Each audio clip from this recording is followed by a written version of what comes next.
மணப்பெண்ணின் பிரத்யேகமான திருமணம் விவாஹா தி சென்னை சில்க்ஸ்.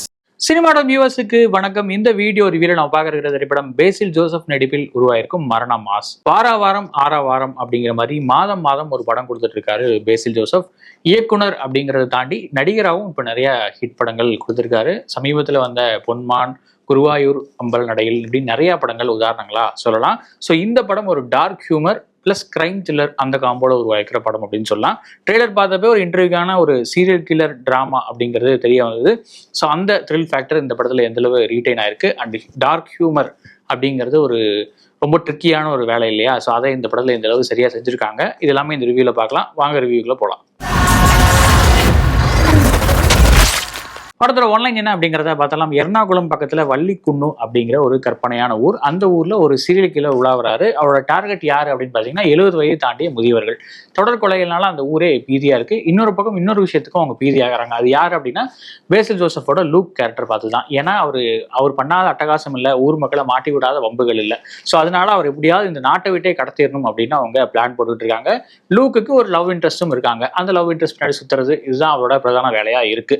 இதுக்கும் அந்த ஊர்ல ஒரு பஸ், அந்த பஸ்ல ஒரு டிரைவரும் கண்டக்டரும் இருக்காங்க. அந்த கண்டக்டர் சிஜு சன்னி அந்த ரோல் நடிச்சிருக்கவர். அவரு சின்ன வயசுல தன்னோட அப்பாவை தொலைச்சிட்டாரு. ஸோ அவர் அப்பா உயிரோட இருக்காரா இல்லையா அப்படிங்கிறதே அவருக்கு கன்ஃபியூஷனா இருக்கு. அவர் தன்னோட அப்பாவை தேடி அந்த மனதோடவில் ரொம்ப உருக்கமா அடைஞ்சிக்கிட்டு இருக்காருன்னு அப்படின்னு சொல்லலாம். இவங்க எல்லாருமே ஒரு பஸ் பயணத்துல, ஒரு இரவு பயணத்துல மீட் பண்ணிக்கிறாங்க.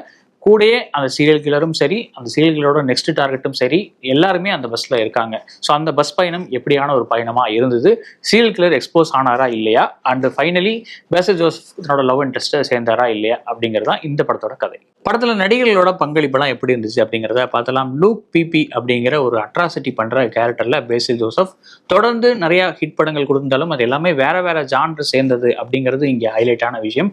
ஒரு நடிகராகவும் எக்ஸ்பெரிமெண்டல் ஸ்கிரிப்ட்ஸை தொடர்ந்து சூஸ் பண்ணிருக்காரு பேசில் அப்படிங்கிறதுக்கு. இந்த படமும் ஒரு சாம்பிள். ஒரு டார்க் ஹியூமர்ல அப்படியான ஒரு ரோல்ல அட்டகாசம் பண்ணியிருக்காரு. அந்த ஹேர் கலர்ல தொடங்கி அவரோட ஷர்ட்ல இருந்து அவர் போட்டிருக்க ஒரு சின்ன டிஷர்ட், அதுல இருக்கிற டீடைல் இருந்து எல்லாமே ரொம்ப ஒரு மைன்யூட்டா ஒர்க் பண்ணியிருக்காங்க அப்படிங்கிறது தெரிய வருது. அண்ட் அதுல எல்லாமே ஒரு லாஃப்டர் எவோக் பண்றதுதான் அவங்களோட பிரைமரி எய்மா இருந்திருக்கு. அதுல 100% வெற்றியும் பெற்றிருக்காங்க அப்படின்னு சொல்லலாம். அதுக்கு காரணம் பேசிலோட அந்த எவர்லாஸ்டிங் பெர்ஃபார்மன்ஸ் தான். நிறைய காட்சிகள், இன்ஃபேக்ட் ஒரு ஹீரோயிசமான காட்சி கூட அவர் பண்றப்போ ஸ்பூஃபா மாறுறது இன்னுமே அட்டகாசமா கிளிக்கா இருக்கு தியேட்டர்ல அப்படின்னு சொல்லலாம். சீரியல் கில்லர் ஸ்ரீகுமாரா வர ராஜேஷ் மாதவன் மிரட்டலான ஒரு லுக்ல இருக்காரு. அவரை பார்க்கும்போது நமக்குமே ஒரு வெளவெழுத்து போகுது அப்படிம்பாங்க இல்லையா, அந்த மாதிரியான ஒரு ஸ்கிரீன் பிரசன்ஸ் அதை அவர் சிறப்பாகவே கடத்திருக்காரு படம் ஃபுல்லாவே. இடையில சில இடங்கள்ல காமிக்கலா அவரோட கேரக்டர் அணுகப்பட்டாலும் அவர் மூஞ்சில் இருக்கிற அந்த டெரர் ரியாக்ஷன் இன்னுமே நம்மளுக்கு ஒரு டென்ஷனை கூட்டுற மாதிரி தான் இருக்கு. ஆல்ரவுண்டா அந்த படத்துல ஒரு நீட்டான பெர்ஃபார்மன்ஸ் டெலிவர் பண்ணியிருக்காரு. பேசில் ஜோசப் ஹீரோ, ஒரு சீரியல் கில்லர் வில்லன் அப்படின்னு இருந்தாலும் இந்த படத்தை டோட்டலா டிரைவ் பண்றது இதோட சப்போர்ட்டிங் கேரக்டர்ஸ் தான். அந்த அளவு அந்த சப்போர்ட்டிங் கேரக்டர்ஸை கதைக்கு முக்கியத்துவம் கொடுத்து அட்டகாசமா எழுதியிருக்காங்க. அவங்ககிட்ட இருந்து ஒரு நிறைவான பெர்ஃபார்மன்ஸும் வாங்கியிருக்காங்க. குறிப்பிட்டு சொல்லணும் அப்படின்னா கண்டக்டரா வர சிஜு சன்னி, டிரைவரா வர சுரேஷ் கிருஷ்ணா, அண்ட் டிஒய்எஸ்பி அதாவது டெபுட்டி சூப்பரண்ட் ஆஃப் போலீஸ் டிஸ்ப் அப்படிங்கிற ஒரு ரோல்ல வர பாபு ஆண்டனி, 3 பேருமே அட்டகாசமா நடிச்சிருக்காங்க. இதுல குறிப்பிட்டு சொல்லணும் இவங்க 3 பேர்ல அப்படின்னா அந்த டிரைவர் அண்ட் கண்டக்டரோட அந்த காம்போ, அவங்களோட அந்த கெமிஸ்ட்ரி இந்த படத்துல அட்டகாசமா கிளிக் ஆயிருக்குன்னு சொல்லலாம். இவங்களை தாண்டி பேசில் ஜோசப்போட லவ் இன்ட்ரெஸ்டா வர அனிஷ்மா ஒரு நிறைவான பெர்ஃபார்மன்ஸை கொடுத்திருக்காங்க. அவங்களோட கேரக்டர் எழுதப்பட்ட விதம், அந்த கில்ட் அவங்க கேரி பண்ணியிருக்கிற விதம், அண்ட் அதை தாண்டி லைட் ஹார்டா அவங்க பண்ற நகைச்சுவை, அண்ட் பாட்டிக்கும் அவங்களுக்கும் உண்டான கெமிஸ்ட்ரி இதெல்லாமே திரையில சிறப்பாகவே வந்திருக்கு. இவங்களை தவிர சர்ப்ரைசிங்கான கேமியோ அப்பியரன்சஸ் 2 இருக்கு. அதுல குறிப்பிட்டு சொல்லணும் அப்படின்னா ஒரே ஒரு ஷாட்டுக்கு மட்டும் வந்துட்டு போற டொவினோ தாமஸ் தியேட்டரை அப்படியே எரட் பண்ணி விட்டுறாரு. ஒரு அட்டகாசமான சிரிப்பலை எல்லா இடத்துலையுமே பரவிடுது.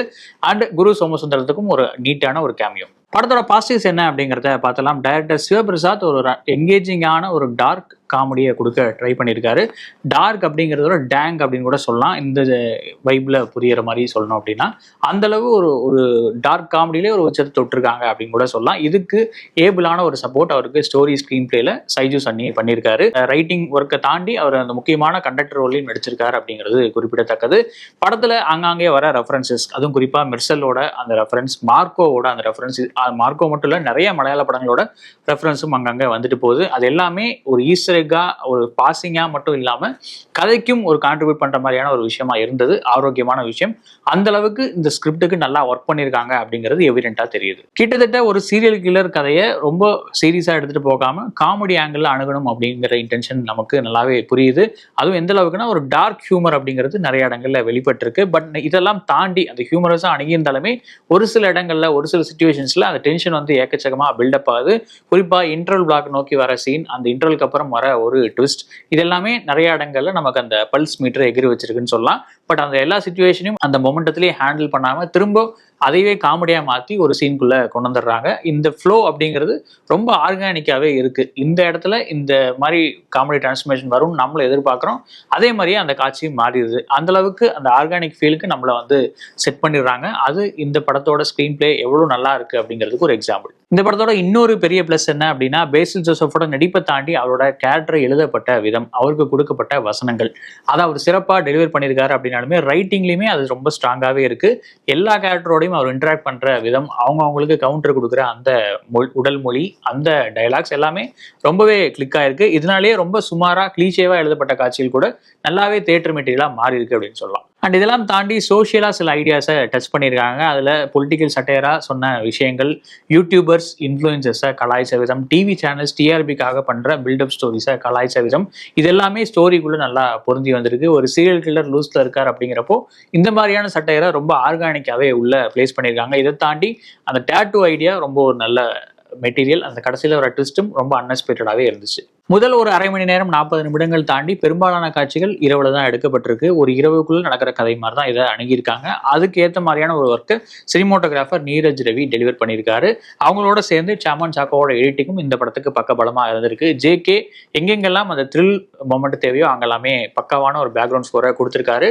அந்த கிராமத்து மக்களை டிஃபைன் பண்ற மாதிரி, அந்த கிராமத்தில் இருக்கிற எல்லாருமே எப்படி வந்து ஒரு விதமான ஒரு முட்டாள்தனத்தோட இருக்காங்க அப்படிங்கிறத டிஃபைன் பண்ற மாதிரி வர லிரிக்ஸோட வர அந்த பாட்டு ரொம்பவே சட்டையரா இருந்துச்சு. நல்லாவும் தியேட்டர்ல கிளிக் ஆயிருக்கு. படத்துல இதெல்லாம் பெட்டரா இருந்திருக்கலாம் அப்படிங்கிறத பார்த்தலாம். என்னதான் இது ஒரு டார்க் ஹியூமர், டேங்க் அப்படிங்கிற மாதிரியான வேர்ட்ஸ் எல்லாம் சொல்லி தப்பிக்க ட்ரை பண்ணாலும் செக்ஷுவல் அபியூஸ் அல்லது மொலஸ்டேஷன் அப்படிங்கிறத இந்த அளவு லெத்தார்ஜிக்கா அணுகியிருக்க வேண்டாம்.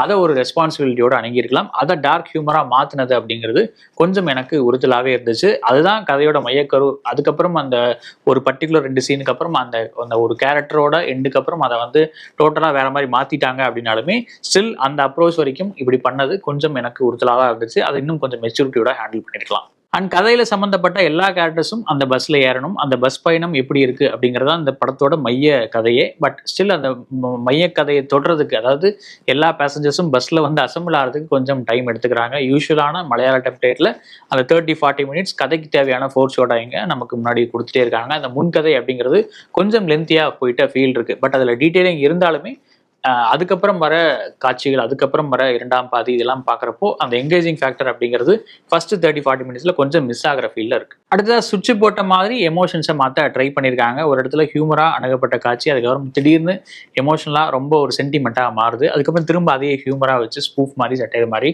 மாத்துறாங்க. இது நிறைய இடங்கள்ல கிளிக் ஆயிருந்தாலும் ஒரு சில காட்சிகள்ல கொஞ்சம் இன்ஆர்கானிக்கா நிறைய இடங்கள்ல ஃபீல் ஆகுது. அது எந்த அளவுக்கு அப்படின்னா, ஒரு அந்த கண்டென்ட் அப்படிங்கிறது ரொம்ப ஹெவியா இருக்கு. ஒரு அப்பா மகன் பாசமா இருக்கட்டும், அந்த ஒரு லவ் ரிலேஷன்ஷிப்பா இருக்கட்டும், இதெல்லாம் டச் பண்றப்போ அந்த டிரான்ஸ்ஃபர்மேஷன் அப்படிங்கிறது கொஞ்சம் உறுத்தலா தான் இருந்துச்சு. பட் ஒரு 10 காட்சி இந்த மாதிரி டிரான்ஸ்ஃபர்மேஷன் இருக்கு அப்படின்னா அதுல ஒரு 3-4 தான் இந்த மாதிரி மிஸ் மேட்ச் ஆகுது. அதர் தட் மற்றது எல்லாமே ஓகே தான். படத்தோட ஓவரால் வேர்டிக்ட் என்ன அப்படின்னா, நிச்சயமா ஒரு எங்கேஜிங்கான டார்க் காமெடி. பேசில் ஜோசஃபோட பெர்ஃபார்மன்ஸும் அட்டகாசமா இருக்கு. அதுக்கு சப்போர்ட்டிங் கேரக்டர்ஸும் நல்லாவே சப்போர்ட் பண்ணியிருக்காங்க. எங்கேயுமே போர் அடிக்காத, அந்த முதல் 30 நிமிடங்கள் தாண்டி எங்கேயுமே போர் அடிக்காத ஸ்க்ரீன் பிளே இந்த படத்துக்கு ஒரு பெரிய பிளஸ். தியேட்டராகவும் கிளிக் ஆகக்கூடிய மொமெண்ட்ஸ் நிறையாவே இருக்கு. இதெல்லாம் கன்சிடர் பண்ணி இந்த படத்தை நான் வந்து ஒரு குட் வாட்ச் அப்படிங்கிற மாதிரி ரேட் பண்ணுவேன். ஒருவேளை இந்த படத்தை நீங்க பார்த்துருந்தீங்க அப்படின்னா உங்களோட வியூ என்ன அப்படிங்கிறத கமெண்ட்ல சொல்லுங்க. வேற ஒரு ரிவ்யூல உங்களை மீட் பண்றேன். நன்றி, வணக்கம்.